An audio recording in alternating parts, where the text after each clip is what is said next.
실제로 겪었던 실화괴담들. 첫 번째 이야기.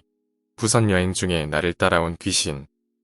군에 입대하기 전 이래저래 머리가 복잡하고 마음이 착잡한 시기였습니다. 입대를 약 2주 정도 앞두고 기분 전환도 할 겸 그간 짧게 한 아르바이트며 각종 소일거리로 모았던 100만 원을 들고 혼자서 무작정 남쪽으로 내려가기로 마음먹었습니다. 서울역까지 가서 가장 남쪽으로 갈 수 있는 방향을 찾다가 그때만 해도 많이 어릴 때라 생각해냈다는 게 부산이었죠. 사실 그때까지 한 번도 부산이라는 곳을 가본 적이 없었고 막연히 여름 휴가철 해운대 백사장만 떠올라서 어떤 곳인지 알고 싶어 부산 역행 새마을호표를 끊었습니다.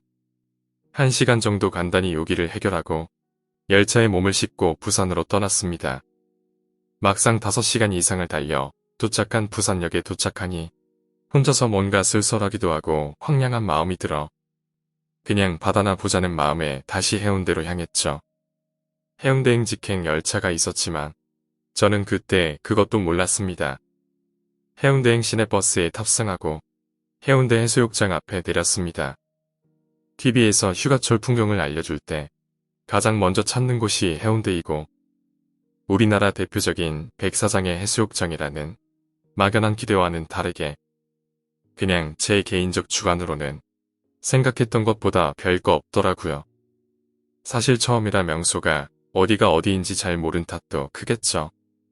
이래저래 바다를 봐도 마음이 뚫리지 않아 일단 방이나 잡기로 하고 근처 숙박업소를 돌아다녔습니다. 처음으로 혼자 돌아다니며 방을 구한다는 것도 어색하고 쑥스러웠습니다.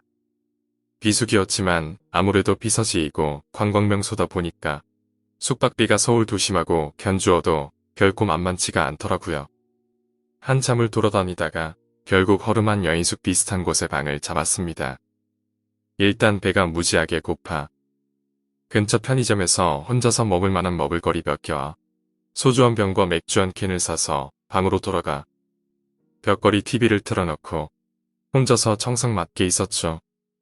조만간 입대해야 한다는 부담감과 아무것도 이뤄놓은 게 없는 제 자신이 초라해 그냥 혼자서 소맥을 말아 이런저런 잡생각을 하며 앉아있으니 마음을 비우고자 떠나왔던 여행이 더 처량하고 슬프게 느껴지더라고요. 아무튼 그렇게 시간이 어느 정도 지나 밤 11시를 막 넘기는 쯤이었는데 자꾸만 TV 소리 외엔 정적이 흐르던 방 안에서 희미하게 누군가의 웃음소리인지 울음소리인지 모를 정체불명의 소리가 새어나오는 것이었습니다. 처음에는 그냥 옆방이거나 밖에서 나는 소리겠거니 신경 안 쓰고 있었는데 멈추지 않고 아주 가까이서 들리니까 가뜩이나 혼자 있는데 무서운 마음이 드는 겁니다. 혼자 청승이고 뭐고 그쯤 되니까 그냥 모든 게 두렵게만 느껴져서 일단 방 안에 불은 다 켜고 TV 볼륨도 크게 틀어놓고 아침이 오기만을 기다리며 이불을 뒤집어 쓰고 오지도 않는 잠을 청하며 눈을 질끈 감고 꼼짝도 하지 않고 있었습니다. 그래도 요독이란 게 있었는지 저도 모르는 사이에 잠이 든 것 같았습니다. 얼마나 잤을까 눈이 떠지고 정신을 차리고 보니 시간이 새벽 3시 정도밖에 안 되는 것이었습니다. 술 기운도 있고 해서 잠이 든 것 같았는데 아무튼 머리도 좀 지끈거리고 화장실에 가서 세수라도 하고 오려고 일어났죠. 그런데 잠들기 전에 들렸던 그 소리가 계속해서 나는 겁니다. 시간이 꽤 흘렀는데도 말이죠. 이쯤 되니까 그냥 그 방을 빨리 나가고 싶어지더라고요. 일단 사람을 불러야겠다는 생각에 전화기로 카운터에 연결을 해서 새벽 늦게 죄송하지만 비품이 다 떨어져서 그런데 치약 좀 갖다 달라는 식으로 사람이 오게 만들었죠. 조금 있다가 방문을 두들기고 카운터에 계시던 아저씨께서 치약을 들고 찌뼛하게 서 계셨습니다. 저는 자초지종을 다 이야기하고 도저히 무서워서 못 있을 것 같으니 환불도 필요 없으니까 옷을 입고 준비할 때까지만 옆에 있어 달라는 말도 안 되고 당황스러운 제안을 해버렸습니다. 근데 원래 이런 경우나 상황이면 주인이 발뺌하고 헛소리하지 말라고 설득하기 바빴을 텐데 그냥 가만히 듣고 계시더니 제가 요구하는 대로 다 해주시는 겁니다. 전 그 길로 대충 주섬주섬 챙겨 밖으로 나와 근처 찜질방에 가서 대충 씻고 나왔습니다. 일이 이렇게까지 되니 기분 전환이고 뭐고 모든 기분이 잡쳐서 그 길로 바로 해운대역까지 가서 서울역행 기차표를 끊고 서울로 올라와 버렸습니다. 이야기는 여기서 마무리되는데 특별히 무언가를 봤다거나 가위를 심하게 눌렸던 건 아니지만 외관에서 풍겨지던 이미지와 그때 그 소름 끼치던 알 수 없는 소리는 직접 겪어보지 않고선 도저히 느끼실 수 없을 만큼이 공포스러운 기억이었습니다. 그리고 그때 방을 나오면서부터 저를 따라오던 검은 복장의 여자는 아직도 제 침대에 앉아 저를 바라보고 있습니다. 두 번째 이야기, 새벽의 강가. 나는 그다지 영감 같은 것은 없는 사람이지만 딱 한 번 정말 무서웠던 일을 겪은 적이 있다. 여름밤이었다. 당시 나는 서바이벌 게임에 빠져 있었다. 여름철에는 워낙 덥다 보니 경기는 언제나 밤에 이루어졌다. 그날 역시 주말이라 강가에 수십 명이 모여 경기를 하고 있었다. 시계를 본 기억에 따르면 아마 새벽 1시 조금 전이었던 것 같다. 몇 번째인지 기억도 안 나는 게임에서 나는 우리 진지의 깃발을 지키는 역할을 맡아 후방 수풀에 몸을 숨기고 매복하고 있었다. 이번에는 우리 팀이 승기를 잡았는지 저 멀리적 진지 깊은 곳에서 에어건의 총성이 들려온다. 주변에는 인기척이라고는 전혀 없었다. 완전히 한가한 상황이었지만 혹시 뒤로 돌아 기습해오는 적이 있을지 몰라 나는 긴장을 늦추지 않았다. 강변이기 때문에 달빛 이외에는 조명도 없고 주변은 정말로 코를 베어가도 모를 정도로 어두웠다. 천천히 목을 돌리며 근처를 경계하고 있는데 50m 정도 앞의 나무에서 사람의 상반신이 나와 있는 것이 보였다. 흰 반팔옷을 입고 어깨 정도까지 머리를 기른 여자가 내 쪽을 보고 있었다. 에어건은 장난감에 부르지만 나름대로 위력이 있어서 얼굴이나 눈에 맞게 되면 큰 부상을 입게 된다. 그렇기 때문에 게임 도중 외부인이 있다는 것을 알게 되면 곧바로 게임을 중단하는 것이 규칙이었다. 나는 곧바로 큰 소리로 사람이 있습니다. 중지해주세요. 라고 외쳤다. 전선 근처에서도 중지하래. 라고 크게 외치는 소리가 들려왔다. 나는 그 사람에게 사과하기 위해 달려갔다. 여자는 가만히 나를 보고 있었다. 미안합니다. 라고 이야기하려는 순간 여자는 슥 하고 움직이더니 숲속으로 사라져 버렸다. 나는 겁을 먹고 도망친 것이라고 생각했다. 뭐가 어찌되었건 나는 위장 크림으로 얼굴을 검게 칠하고 있었고 장난감이라고는 해도 총을 가지고 있었으니까 말이다.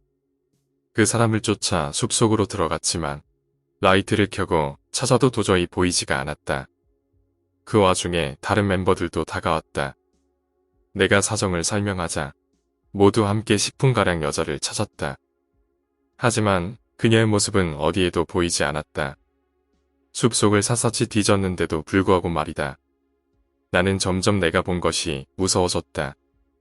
어째서 새벽 1시가 넘었는데 여자가 이런 숲속을 걷고 있는 것일까?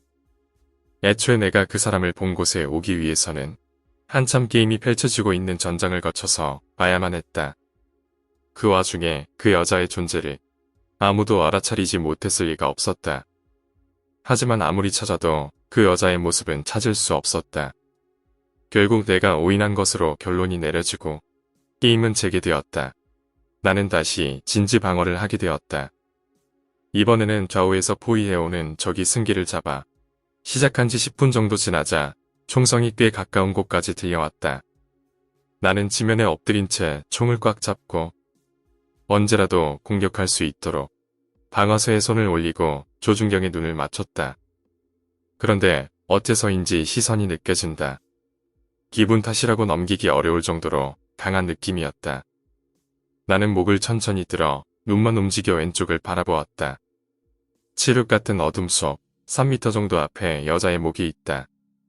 아까 전 그 여자다.